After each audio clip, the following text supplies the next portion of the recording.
अस्सलाम वालेकुम नाज़रीन, MR न्यूज़ स्टूडियो से मैं हूं कंज़ा असलम। सबसे पहले न्यूज़ हेडलाइंस।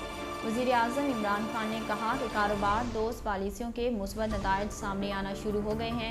वज़ीर आज़म इमरान खान की ज़ेर सदारत तरजीही शोबों पर जायज़ा इजलास हुआ। इजलास में ब्रीफिंग दी गई कि जदीद ज़री मशीनरी तकसीम करने का अमल जल्द शुरू कर दिया जाए। झींगे की फार्मिंग के लिए पंजाब और बलूचिस्तान में जल्द इफ्तिताह होगा। जैतून के पौधों की दरामद शुरू कर दी गई है। वज़ीर आज़म इमरान खान का कहना था कि तारीख में पहली बार एक जामिया एग्रीकल्चर ट्रांसफॉर्मेशन प्लान बनाया और हुकूमत इसे तरजीही बुनियादों पर नाफिज कर रही है। इमरान खान ने मज़ीद कहा कि कारोबार दोस्त पॉलिसियों और कारोबार करने में आसानी पर तवज्जो देने के लिए मुस्बत नताइज सामने आना शुरू हो गए हैं। अदालत ने 14 साला लड़की से मुबैना ज़्यादती केस में टेस्ट क्रिकेटर यासिर शाह के दोस्त फरहानुद्दीन की जमानत मंजूर कर ली।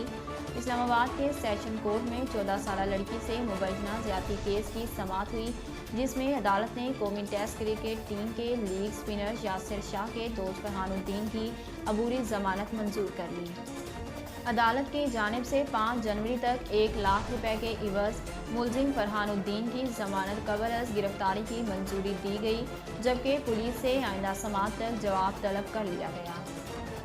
कौमी टीम के फास्ट बॉलर शाहनवाज थानी की कराची में नाक की सर्जरी कर ली गई।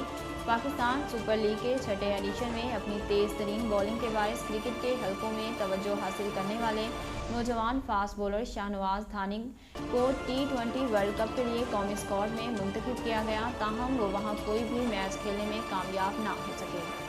बाद अज़ां शाहनवाज थानी को बांग्लादेश के खिलाफ T20 का मौका मिला और फिर इन्हें वेस्ट इंडीज़ के खिलाफ कराची में खेले गए T20 मैच खेलने का मौका मिला, जिसमें इन्होंने ज़बरदस्त कारकर्दगी का मुजाहरा किया। मुल्तान और गिरदोनवाह में शदीद धुंध का राज। तर्जमान मोटरवे का कहना था कि धुंध के बायस motorway M5 Sher Shah interchange से ज़ाहिर पीर तक बंद कर दी गई। तर्जमान एयरपोर्ट का कहना था कि धुंध की वजह से इंटरनेशनल एयरपोर्ट पर फ़्लाइट ऑपरेशनल कर दिए गए। इंटरनेशनल एयरपोर्ट पर तमाम फ़्लाइट्स कैंसिल कर दी गई हैं। मोटरवे M5 पर हद निगाह 0 है, जबकि शहर में हद निगाह 30 मीटर तक है। महकमा मौसमियात का कहना है कि सुबह के औकात में भी शदीद धुंध का सिलसिला बरकरार है। शहर में शदीद धुंध के बायस ट्रैफिक की रवानी काफ़ी मुतासिर हो गई है, जिससे शहरियों को सफ़र में मुश्किलात पेश आ रही हैं। नाज़रीन, अब तक के लिए इतना ही। मज़ीद खबरों और अपडेट के लिए हमारे YouTube चैनल को सब्सक्राइब कीजिए और हमारे Facebook पेज को फॉलो कीजिए। इसी के साथ अपनी मेज़बान कंज़ा असलम को दीजिए इजाज़त। अल्लाह।